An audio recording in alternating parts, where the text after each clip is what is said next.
बोलो शिव शंकर भगवान माता पार्वती की जय। आज मैं महाशिवरात्रि की कथा सुनाती हूँ। अगर आपको अच्छी लगे तो लाइक शेयर सब्सक्राइब जरूर कीजिएगा। एक गांव में एक शिकारी रहता था। वह शिकार करके अपने परिवार का पालन करता था। एक बार उस पर शाहूकार का ऋण हो गया। ऋण न चुकाने पर सेठ ने उसे शिव मंदिर में बंदी बना लिया। उस दिन शिवरात्रि थी। वह शिव संबंधी बातें ध्यानपूर्वक देखता और सुनता रहा। संध्या होने पर सेठ ने उसे अपने पास बुलाया। शिकारी ने अगले दिन ऋण चुकाने का वादा कर सेठ की कैद से छूट गया। जंगल में एक तालाब के किनारे बेल वृक्ष पर शिकार करने के लिए अपना मंच बनाने लगा। उस पेड़ के नीचे शिवलिंग था। पेड़ के पत्ते मंच बनाते समय शिवलिंग पर गिरे। इस प्रकार दिन भर भूखे रहने से शिकारी का व्रत भी हो गया और शिवलिंग पर बेलपत्र भी चढ़ गए। एक पहर व्यतीत होने पर एक गर्भिणी हिरणी तालाब पर पानी पीने निकली। शिकारी ने उसे देखकर धनुष बाण उठा लिया। वह हिरनी कातर स्वर में बोली, मैं गर्भवती हूँ, मेरा प्रसव काल समीप ही है। मैं बच्चे को जन्म देकर शीघ्र ही तुम्हारे सामने उपस्थित हो जाऊंगी। शिकारी ने उसे छोड़ दिया। कुछ देर बाद एक दूसरी हिरणी उधर से निकली। शिकारी ने फिर धनुष पर बाण चढ़ाया। हिरणी से निवेदन किया, हे व्याघ्र महोदय, मैं थोड़ी देर पहले ऋतु से निर्मित हुई हूँ। कामातुर विरहिणी हूँ। अपने पति से मिलन करने पर शीघ्र तुम्हारे समक्ष प्रस्तुत हो जाऊंगी। कि शिकारी ने उसे भी छोड़ दिया।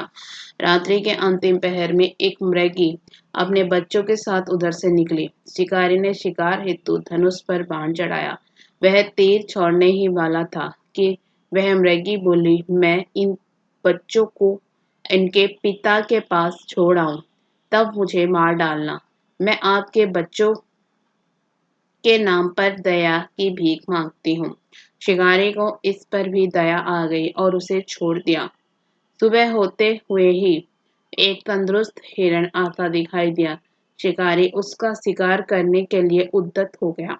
हिरण बोला, व्याघ्र महोदय, यदि तुमने इससे पहले 3 मृगियों तथा उनके बच्चों को मार दिया हो तो मुझे भी मार दीजिए, ताकि मुझे उनका वियोग न सहना पड़े। मैं उन तीनों का पति हूँ। यदि तुमने उन्हें जीवन दान दिया हो तो मुझ पर भी कुछ समय के लिए कृपा करें।